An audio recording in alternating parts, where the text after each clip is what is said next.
Ces livres m'ont donné envie de boire un thé sous un plaid, puis de me cacher sous les draps et de fermer la porte à clé. C'est parti pour un petit bilan des lectures de novembre et de décembre 2025. Sous le thème de Cozy Vibes, réconfort, et enfin quelque chose de beaucoup plus sombre que prévu. J'ai commencé par 3 tomes de Laurie Gilmore, le Pumpkin Spice Café, la librairie des Cinnamon Rolls et enfin la ferme des sapins de Noël.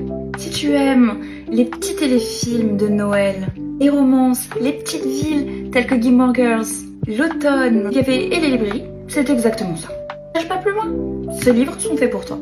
Hyper cosy, très visuel, un petit peu de smut pour certains des bouquins, plus que d'autres. C'est certainement pas prise de tête, ça se lit hyper rapidement et c'est tout ce qu'on aime. C'est pas des chefs-d'œuvre littéraires, mais voilà, on aime ça.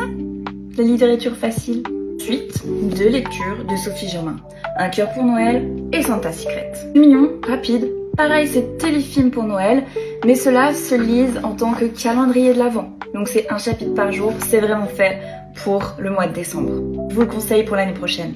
J'ai mon petit préféré, qui est un cœur pour Noël. Santa Secret est sympa, mais il se passe pas là où j'ai grandi, c'est-à-dire en Haute-Savoie.